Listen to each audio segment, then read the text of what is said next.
पटना पहुंचते ही केंद्रीय मंत्री चिराग पासवान ने बड़ा बयान दिया है। बिहार में जहरीली शराब से मौत पर केंद्रीय मंत्री चिराग पासवान ने कहा, यह दुखद घटना है।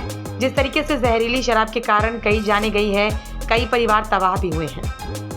पीड़ितों के प्रति मैं अपनी पार्टी की तरफ से संवेदना व्यक्त करता हूं। जिस तरीके से इस मामले में जांच हो रही है, उस मामले में किसी को भी छोड़ा नहीं जाएगा, किसी को भी बख्शा नहीं जाएगा। स्थानीय प्रशासन में भी अगर किसी की मिली भगत है तो उन लोगों पर भी सख्त कार्रवाई की जाएगी। बिहार में मौजूद एनडीए की सरकार मुख्यमंत्री नीतीश कुमार जी के नेतृत्व में यह जो घटना घटी है, उसको लेकर पूरी गंभीरता से जांच भी की जा रही है और दोषियों के ऊपर कार्रवाई भी की जा रही है, ताकि भविष्य में इस तरीके की घटना दोबारा न घटे। झारखंड में होने वाले चुनाव पर चिराग पासवान ने कहा, झारखंड की लोक जनशक्ति पार्टी रामविलास के प्रभारी और जमुई के सांसद अरुण भारती रांची में ही हैं और कम असम हेमंत विश्व शर्मा रांची में मौजूद है। मुझे लगता है आखिरी राउंड की बात चल रही है। कल जिस तरीके से हेमंत विश्व शर्मा ने मुझे बताया कि एक सीट लोक जनशक्ति की पार्टी को मिल रही है, अंतिम मोहर लग रही है। संसदीय बोर्ड के पास भी यह विषय कल देर रात तक आया था। मुझे लगता है कि दोपहर 3-4 बजे के आसपास इस पर अंतिम मोहर लग जाएगी। उत्तर प्रदेश में लोक जनशक्ति पार्टी जो चुनाव लड़ेगी, यह राज्य इकाई के साथ चर्चा हुई है। केंद्रीय संसदीय बोर्ड ने इसको अस्वीकार किया है। उत्तर प्रदेश उपचुनाव में चिराग पासवान की पार्टी कोई चुनाव नहीं लड़ेगी। झारखंड में हम लोग चुनाव लड़ेंगे। इसके अलावा सभी उपचुनाव में चिराग पासवान की पार्टी मजबूती से बीजेपी का समर्थन करेगी। बाबा सिद्दीकी की हत्या पर बोले चिराग पासवान, ये दुखद घटना है। बाबा सिद्दीकी से मेरा भी पूर्ण परिचय रहा है, उनसे मेरा भी पुराना संबंध रहा है। ऐसे में उनका जाना मेरे लिए भी एक व्यक्तिगत नुकसान है। मैं भी एक साथी को खोया हूं। ऐसे में उनके परिवार के प्रति अपनी संवेदनाएं व्यक्त करता हूं और साथ ही उम्मीद करता हूं कि जल्द से जल्द उनके परिवार को न्याय मिले और दोषियों को कड़ी से कड़ी सजा मिले। ये एक दुखद घटना है। जिस तरीके से जहरीली शराब के कारण कई जाने गई हैं, कई परिवार तबाह हुए हैं। सबसे पहले मैं मृतकों के प्रति अपनी तरफ से, अपनी पार्टी की तरफ से मैं संवेदना व्यक्त करता हूं। वहीं इस मामले में जिस तीव्रता से जांच की जा रही है,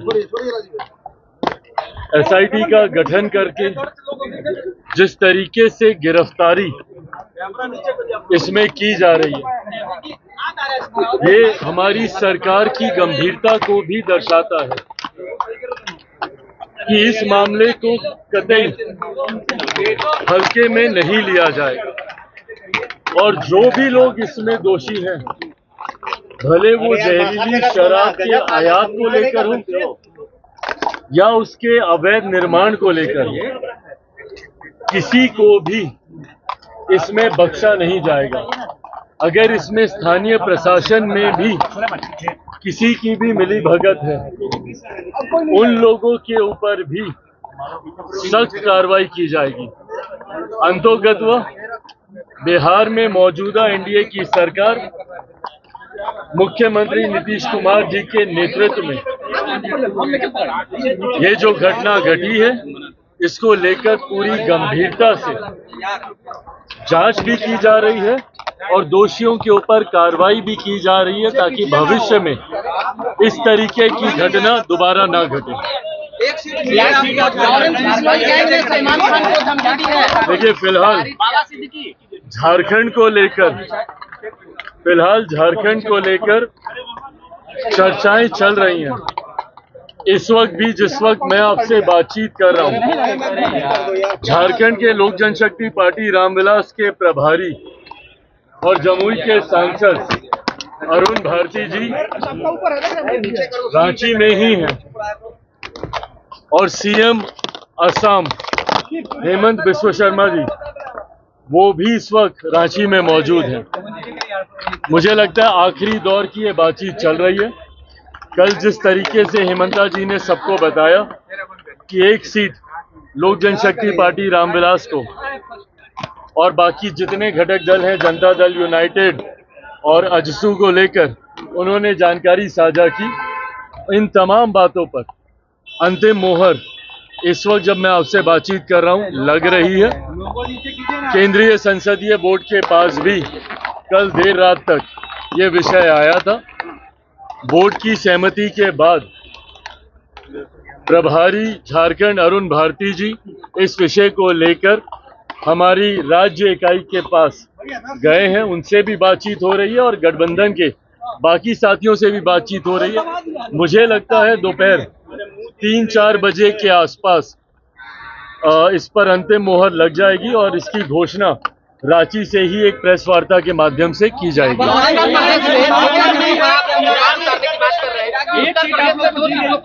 उतारने की बात कर रहे हैं जहां भाजपा के पहले से सीटिंग कैंडिडेट रहे हैं।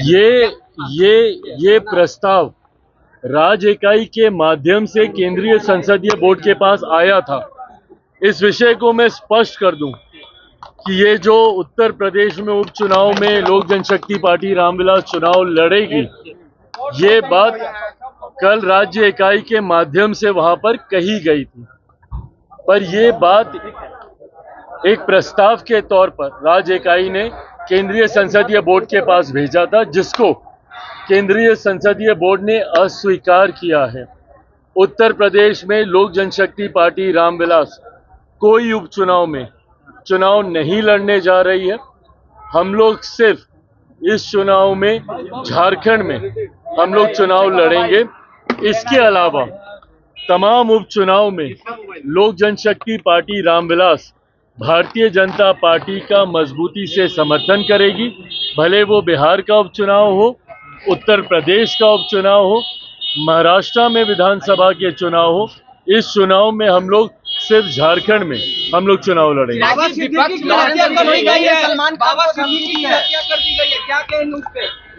बाबा सिद्दीकी जी, उनसे मेरा भी पुराना परिचय रहा, उनसे मेरे भी खूबसूरत, मजबूत और पुराने संबंध रहे। ऐसे में उनका जाना मेरे लिए भी एक व्यक्तिगत नुकसान है। मैंने भी एक साथी को, उनके जाने में एक साथी को खोया है। ऐसे में मैं उनके परिवार के प्रति अपनी संवेदनाएं प्रकट करता हूं और साथ ही में उम्मीद करता हूं कि जल्द से जल्द उनके परिवार को न्याय मिले और दोषियों को कड़ी सजा मिले। देखिए, मुझे लगता है केंद्र सरकार और राज्य सरकार भी उनकी सुरक्षा को लेकर चिंतित है। हर संभव कदम उठाए जा रहे हैं ताकि उनकी सुरक्षा में किसी तरीके की कोई चूक ना हो।